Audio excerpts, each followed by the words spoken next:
Hi everybody, this is John Stowell. Welcome to my beginning jazz guitar course produced for iMusic. In this course we're going to do a series of lessons that explain the diatonic modes from the major scale. And these modes are hundreds of years old. They were used initially to compose music for the church, but they are still referenced in modern jazz playing. So the purpose of learning the names of them and how they operate harmonically is just to give you access to sound when you're improvising. These modes will also help you understand how harmony is constructed into chord progressions, songs, and the ability to be able to improvise through changes. All this comes down to understanding how these modes work. So initially I thought I would introduce you to the names of the modes and some basic scale fingerings. In my own playing, I typically tend to favor the arpeggios more than the scales because the arpeggios are the chord tones, the same notes that we find in the chords. And for me, the wider intervals are more interesting in my improvising, but I do certainly use the scales as well. And I think you'll develop a set of musical preferences in your own playing simply by listening to and discovering the soloists that you like. In the beginning, it's a good idea to actually borrow vocabulary from other players to develop your own sense about how to play melodically. So the major scale is 7 notes. I just selected the key of C. One of the beauties of the guitar is the fact that transposing or moving through different keys is relatively easy.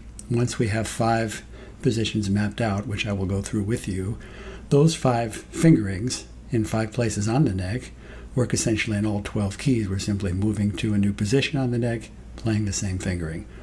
So let me go through the scales one by one. I'll name them for you and play them for you in 1 octave so that you can hear them. And then we'll cover all 6 strings and 5 positions. So a C major scale, the first mode is called Ionian Major. If we simply play a C major scale in 1 octave from C to C, it sounds like this. Now typically if I'm improvising, I'm using all 6 strings, and I'm not necessarily starting on the tonic. So if we're using all of the available notes on that second position, meaning our lowest note would be on the 2nd fret, it would sound like this.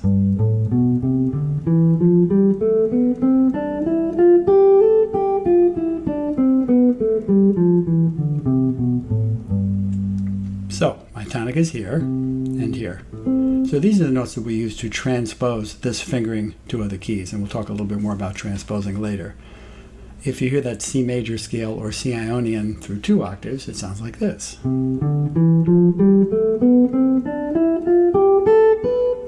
In that case, I combine positions. We'll talk a little bit more about that later. So the second mode is called Dorian Minor. This is the second mode or the second degree of a C major scale. So if I begin on a D and play the same scale in 1 octave, it sounds like this. So you can hear that this has a minor tonality. Of the different minor modes, this one is the most consonant. Here it is using all the available notes again on the second position.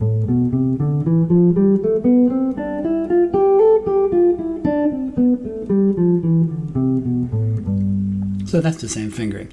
Now, when we get into the arpeggios, you'll notice what I'm going to start to do is group the notes together differently to suggest the different modes with different arpeggios and chord forms. The third mode is also a minor mode. This is music, or rather a harmony that you might associate with flamenco music. It's a minor scale that has a flat 2 and a flat 6. This is the third mode of the major scale. This is called Phrygian minor. So if I play this starting on the 3rd note, or 3rd degree of a C major scale, and play it up an octave beginning on the E, it sounds like this. So again, these notes,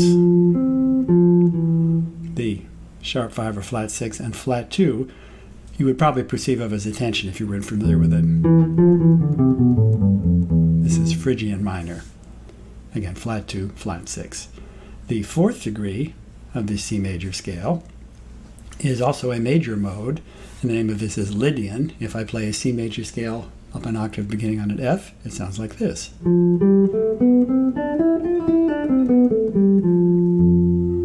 So this is a major scale that has a flat 5 or a sharp 11. Basically, we will combine some of the different major and minor modes together in the same key when we're improvising. I'll talk to you a little bit more about that later. The 5th mode of the C Ionian Major scale is Mixolydian. This is a dominant chord. So if I play a C major scale from G to G, it sounds like this.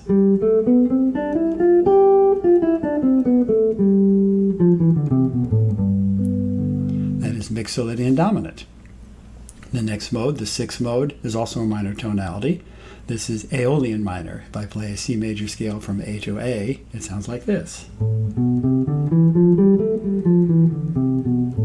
So this is a minor mode that has a flat 6 in it.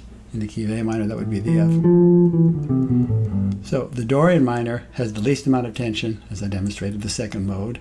And actually, if we were to take these modes in order from least tension to most tension, the next one would actually be Aeolian, the sixth mode. The Phrygian mode, the second mode that we played, the third mode that we played, has more tension, flat 2 and flat 6. And the Locrian, which is what we're about to talk about, has the most tension. This is also called half diminished or minor 7 flat 5. If I play a C major scale from B to B, it sounds like this.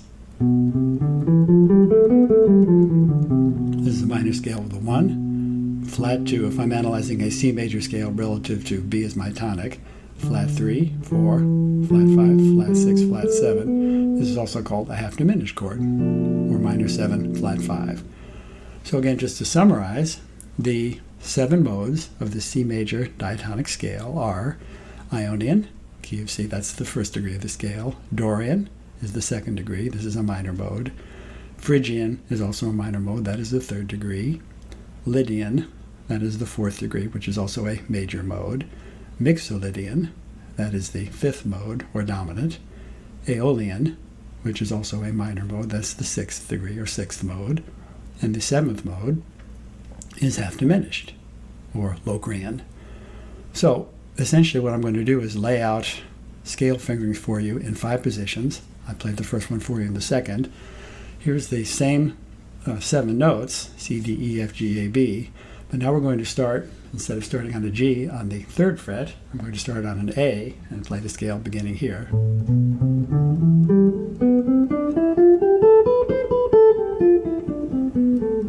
Sorry. Here's my C major scale here. Here's the same scale now starting on the B. Now I'm in the 7th fret.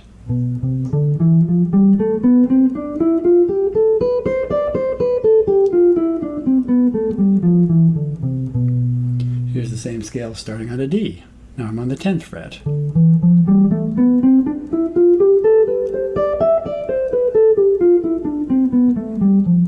And your last fingering, which essentially covers the whole neck for us, begins on the 12th fret on the E.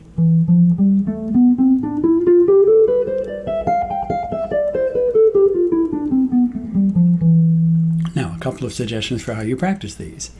With any new fingering, any new sound, I think it's critical to develop good muscle memory in terms of how your fingers are executing the patterns and how you're training your ear. Critical to play these new patterns slowly and evenly.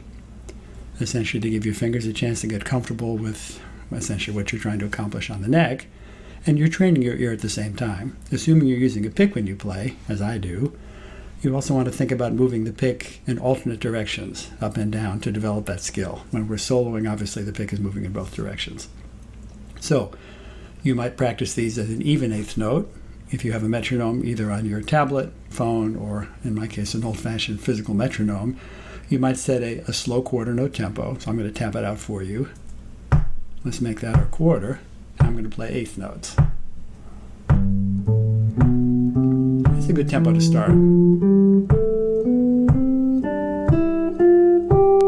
Now, when you get to the top, I would suggest you then turn right back around and do a descending version of the same scale. The reason being, of course, when we solo, we're playing in both directions. And physically, it feels different to execute a scale descending than it does ascending. You may also find that a slightly different combination of fingers works descending slightly different from your ascending finger. It really doesn't matter your combination of fingers, as long as you're using them all and things feel relaxed and comfortable. So we can practice these with an even 8th note, which is what I just played. We can also practice these with a swung 8th note, which looks exactly the same on the page, but it's actually an implied triplet. So listen to the difference between practicing the scale with an even 8th note and the swung 8th note, same quarter.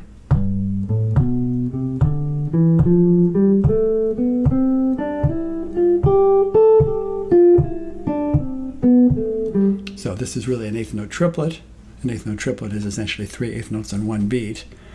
I can show you what it sounds like to play an actual triplet. This is a little harder to do, but something else that you will use rhythmically. So you might also consider practicing the scales, or essentially any pattern, with triplets. So in this case, we're now playing 3 eighth notes per beat. I'm going to slow down my quarter a little bit more. Here we go.